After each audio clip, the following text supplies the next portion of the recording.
Bonjour, bonsoir à toutes et tous, c'est Elskia pour l'épisode 47 sur le référendum, comment éviter les plébiscites. Et oui, on continue encore sur le référendum, on y va, on va jusqu'au bout sur cette thématique, et on se demande comment éviter les plébiscites, et on va voir ce que sont les plébiscites juste après le générique.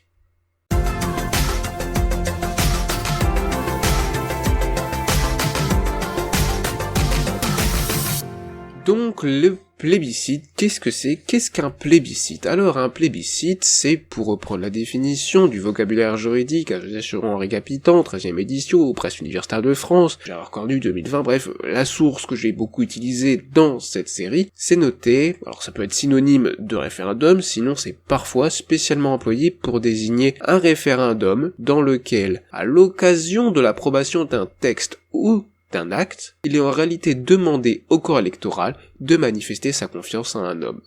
À partir de cette définition-là et d'autres définitions et de ce que j'en savais moi de ce que sont les référendums, j'ai défini le plébiscite ainsi. C'est une définition personnelle qui n'est peut-être pas tout à fait exacte. Le mot plébiscite est utilisé aussi dans divers contextes. Parfois c'est synonyme de référendum tout simplement dans certains pays, notamment en Suisse. Parfois le mot plébiscite est utilisé spécifiquement pour l'adoption de certains traités et aussi pour des questions d'autonomie des peuples ou d'autodétermination. Ça dépend comment vous le dites, mais le plébiscite a plusieurs sens pour cette vidéo. Le plébiscite, on va donner ce sens-là qui reprend beaucoup la définition de juste au-dessus. C'est le vote d'une population ou d'une partie de celle-ci. Donc ça, c'est un peu l'idée de corps électoral. Directement ou indirectement, alors là je fais une nuance parce que dans la définition du dessus c'est bien marqué indirectement, puisqu'en fait c'est à l'occasion de l'approbation d'un acte ou d'un texte qu'on va en fait poser plutôt la question, que l'autorité, qu'une personne va demander est-ce que vous avez confiance en moi, est-ce que vous validez ce que je fais, plutôt qu'en fait de demander une réelle réponse à la question ou à l'acte qui est soumis à référendum.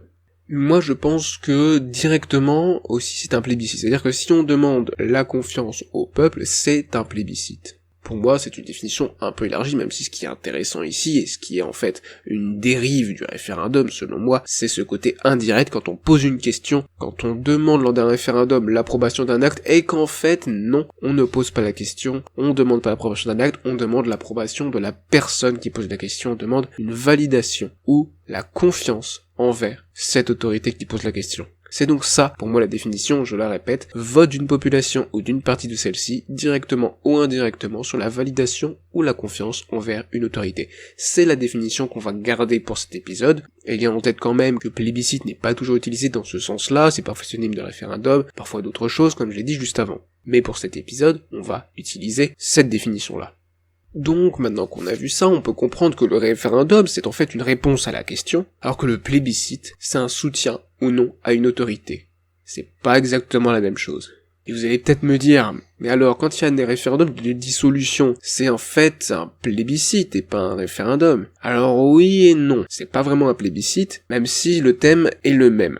Pourquoi? On va qualifier plutôt ça d'un référendum parce que c'est directement une question posée pour la dissolution et donc c'est une réponse à la question. Mais comme c'est le même thème, on pourrait dire que c'est un plébiscite aussi. Sauf qu'en fait, les référendums pour dissolution par la Constitution, dans ma vision politique constitutionnelle, ils ne sont pas initiés par des autorités mais par les citoyens eux-mêmes. Donc c'est pour ça que je classe plus ça dans référendum et pas dans plébiscite. Plébiscite ici c'est plus vraiment quelque chose de négatif, c'est un peu une dérive du référendum, en tout cas selon moi, parce qu'il y a des inconvénients importants au plébiscite, et en fait ce n'est qu'un seul, c'est plutôt un seul vrai inconvénient, c'est qu'il y a une confusion sur le sens de la réponse. Est-ce que la réponse est alors à la question, ou à l'autorité qui la pose? Parce qu'en fait on ne peut pas dire « Ah, ce référendum était un plébiscite ». On peut le déduire plus ou moins en fonction des réponses, mais en réalité, est-ce que c'est pas plutôt une réponse à la question? Voilà. C'est compliqué parce qu'on peut pas être dans la tête des gens, on peut pas être dans la tête de ceux qui ont voté, des citoyens, des votants. On ne peut pas savoir s'ils ont répondu à la question ou à la personne, à l'autorité qui a posé la question. Donc on peut pas savoir si on est dans un cas de plébiscite ou dans un cas de référendum et à quel point. Donc le risque de plébiscite est un risque de confusion sur le sens de la réponse. Et aussi, s'il y a plébiscite, qu'on pense que en fait la réponse est une réponse à l'autorité qui pose la question, et non à la question elle-même, ça pose un autre problème, c'est qu'il n'y a du coup pas de réponse à la question. Alors que le but initial du référendum, c'est qu'il y ait une réponse à la question qui est posée.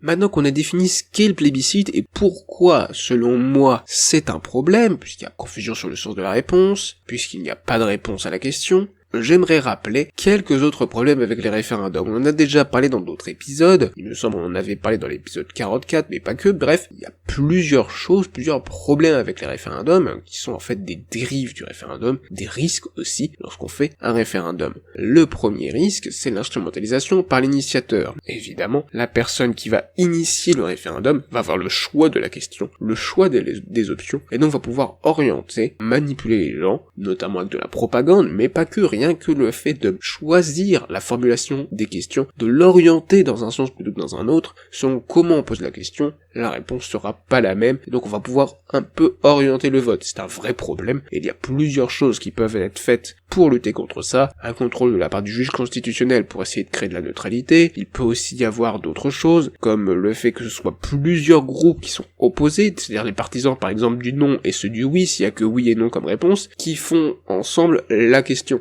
Comme ça va s'équilibrer, il n'y aura pas une question qui sera plus en faveur du oui que du non, si les deux font bien leur travail.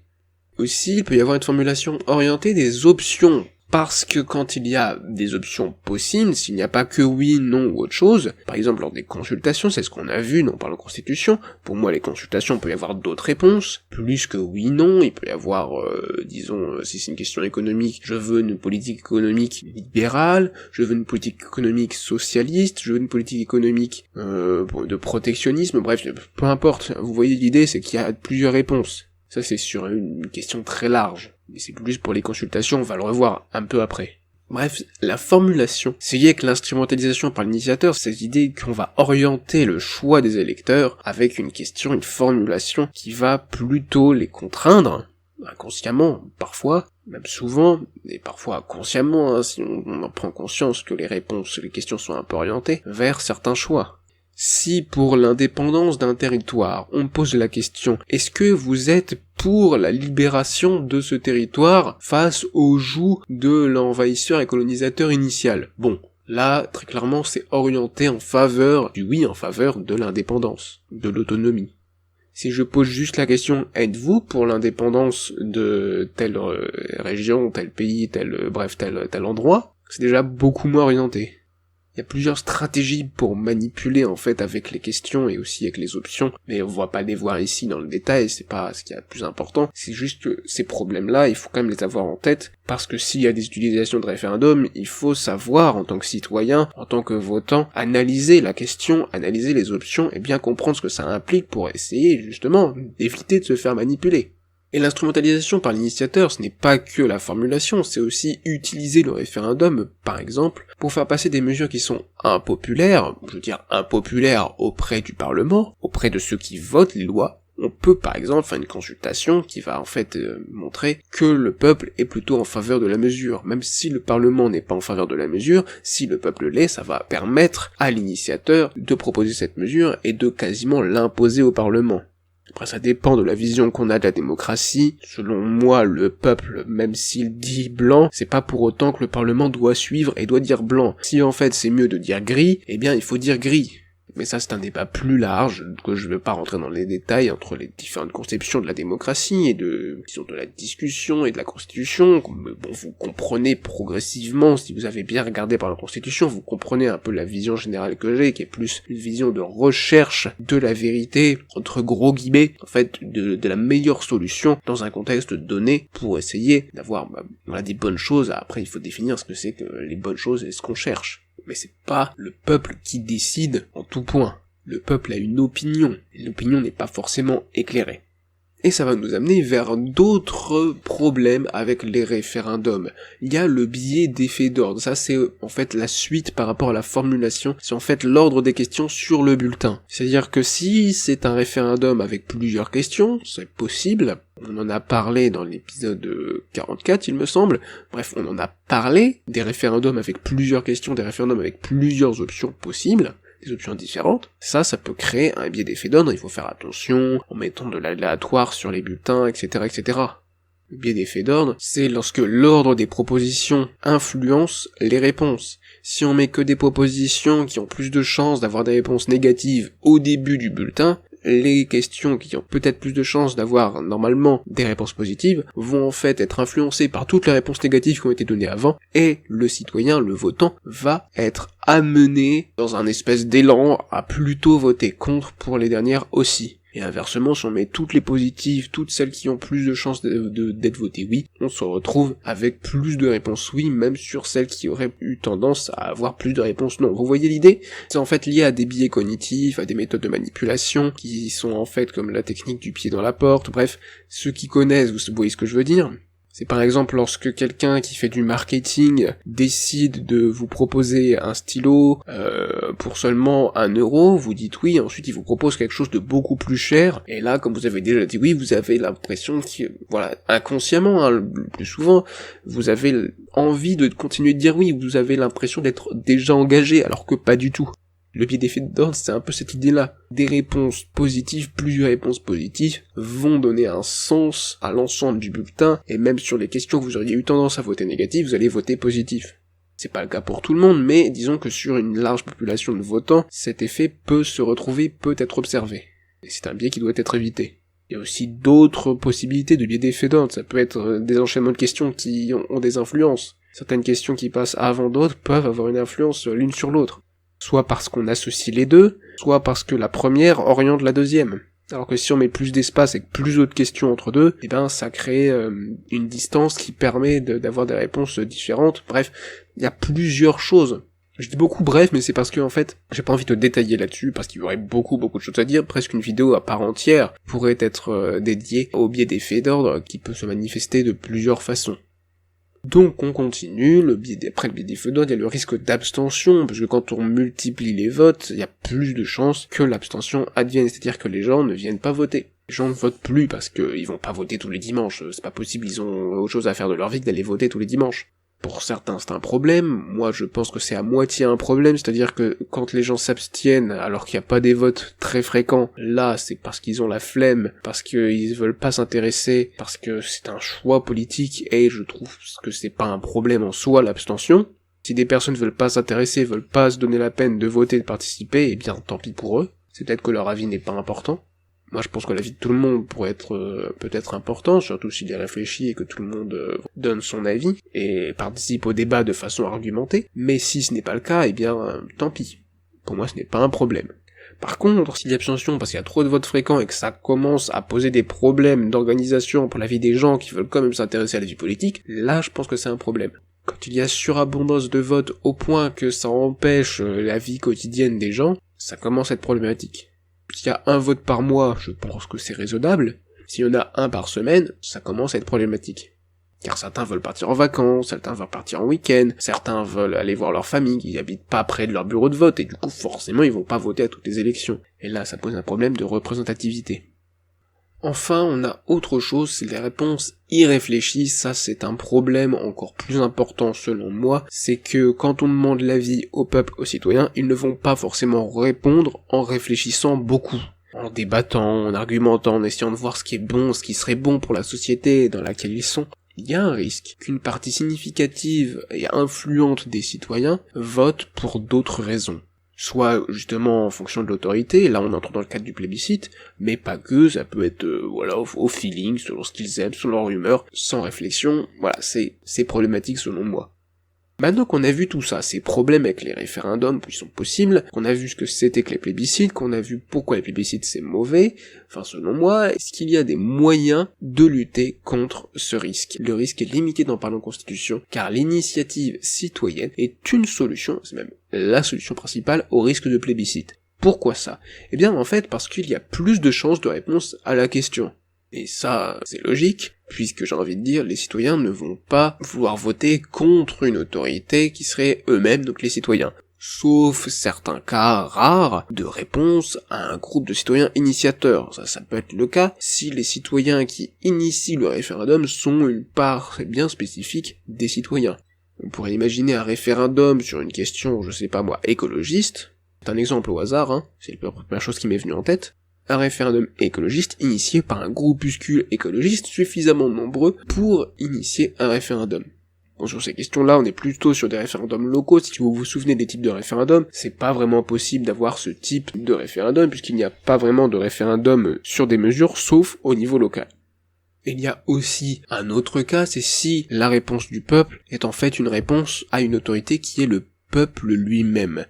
Et ce serait selon moi un peu absurde, vous vous en doutez. Est-ce que le peuple dirait non au peuple parce que c'est le peuple et voudrait invalider le peuple? En fait, ça paraît absurde, mais ça l'est pas tant que ça. Ça l'est pas tant que ça, c'est en fait possible. Si une part significative du peuple pense que l'opinion publique est mauvaise, que le peuple est mauvais, que sa réponse est mauvaise, par exemple en croyant en une autorité suprême, un monarque par exemple, qui devrait décider, alors oui, il peut y avoir une réponse du peuple contre l'initiateur, donc contre le peuple, et donc faire un plébiscite contre le peuple qui vote contre lui-même.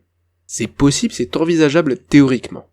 Après, si on est dans un contexte plutôt démocratique, de débat, ou aristocratique, il y a quand même beaucoup moins de chances que le peuple, que les citoyens, que les votants, si on n'a que des citoyens actifs qui votent en fait contre les initiateurs qui sont les citoyens eux-mêmes.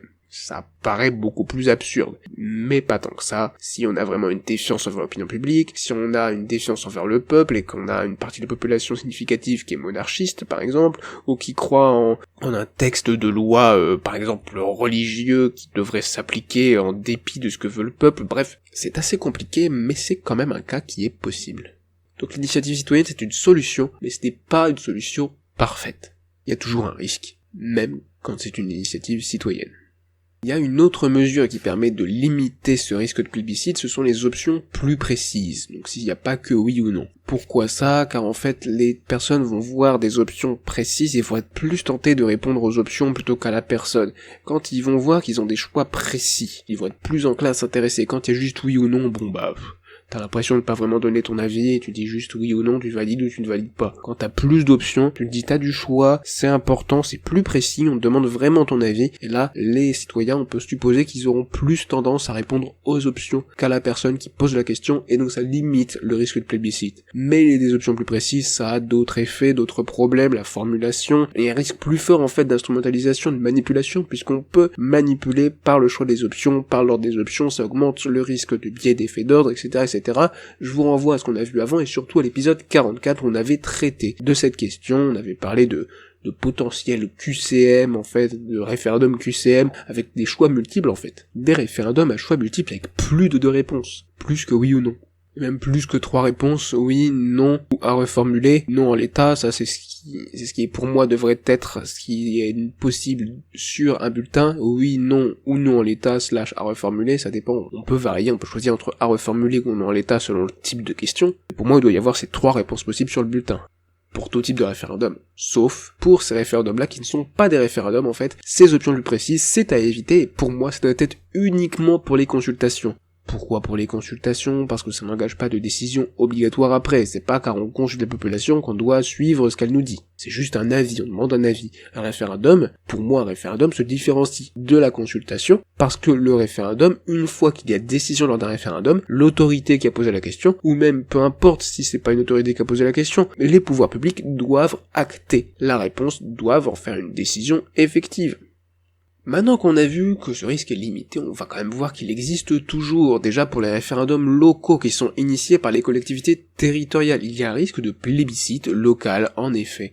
Les référendums locaux, ce sont des référendums qui sont initiés par les collectivités territoriales, par les collectivités locales, on peut imaginer par le maire, ou par le conseil municipal, le conseil régional, qui vont poser la question aux citoyens actifs de la région, du département, de la commune. Ils vont poser une question lors d'un référendum. Et donc là, forcément, il y a un risque de plébiscite local, puisque ce n'est pas une initiative citoyenne. Ce sont en fait les mêmes raisons qui me poussent à dire que les consultations, il y a aussi un fort risque de plébiscite. Donc on autorise plus d'options, ce qui limite le plébiscite, mais il y a toujours un risque parce que c'est posé par une autorité, la question lors d'une consultation est posée par une autorité. C'est logique, ce sont des autorités, l'Assemblée nationale, la Chambre des sages, les directeurs, qui vont vouloir poser des questions, ou alors localement le maire, le conseil départemental, bref, qui va poser une question à la population, demander leur avis. Forcément, il peut y avoir un risque de plébiscite, de réponse à cette autorité plutôt qu'à la question qui est posée.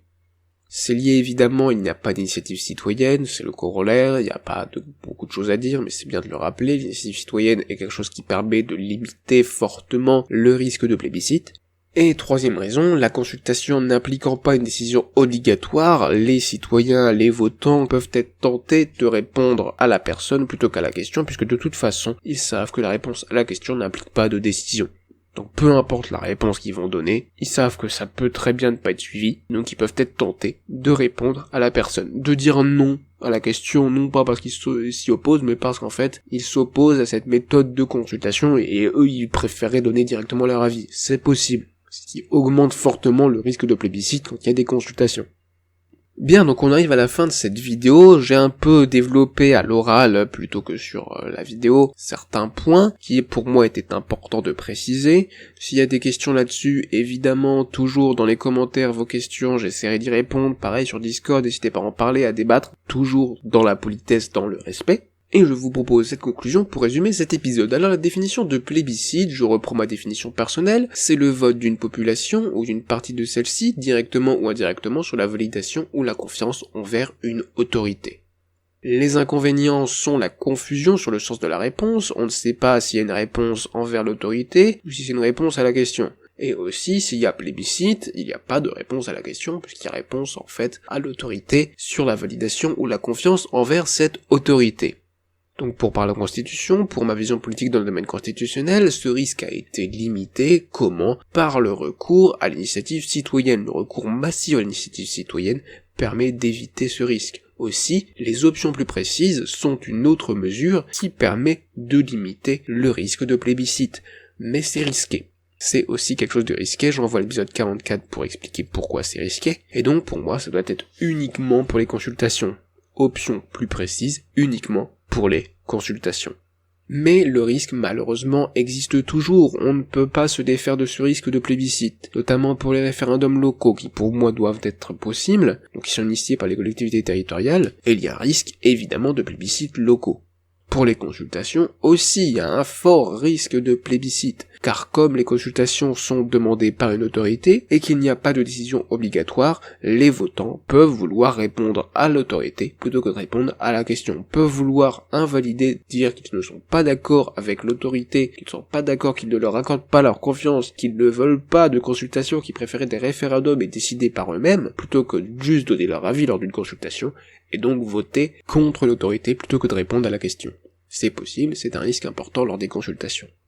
Donc maintenant qu'on a vu ce qu'était le plébiscite, qu'on a vu comment est-ce que ce risque est limité, comment est-ce qu'on évite, on essaie d'éviter dans la Constitution les plébiscites, on va passer à autre chose. On en a à peu près fini avec les référendums, on va passer à autre chose. On va reparler plus tard des élections, voilà, d'autres votes de la population, bien sûr, mais concernant les référendums, les consultations, concernant cette initiative citoyenne, on en a fini. Après plusieurs épisodes, une bonne série d'épisodes sur le référendum, on en a fini lors de cet épisode 47, et la prochaine fois, on parlera de l'outil démocratique par excellence, qui n'est pas le référendum, qui n'est pas le vote. Car oui, l'outil démocratique par excellence, si on revient à la définition de la démocratie historique et ancienne, je veux dire antique, celle des Grecs, l'outil démocratique par excellence, c'est le tirage au sort. On va tirer au sort dans l'Athènes antique les responsables politiques. Pas que, il y a aussi des élections, mais le tirage au sort est beaucoup utilisé. C'est l'outil démocratique par excellence, puisqu'il n'y a pas de choix selon le mérite, il n'y a pas de choix d'une aristocratie, de certains élus, non, c'est tout le monde peut être responsable, tout le monde peut être choisi, car en fait, tout le monde décide normalement, sauf pour certaines fonctions, puisque pour certaines fonctions, évidemment, tout le peuple ne peut pas exercer toutes les fonctions en même temps, il faut des personnes pour les exercer, et dans l'ancienne vision de ce qu'était la démocratie, le tirage au sort était le meilleur choix pour choisir justement qui doit exercer ces fonctions.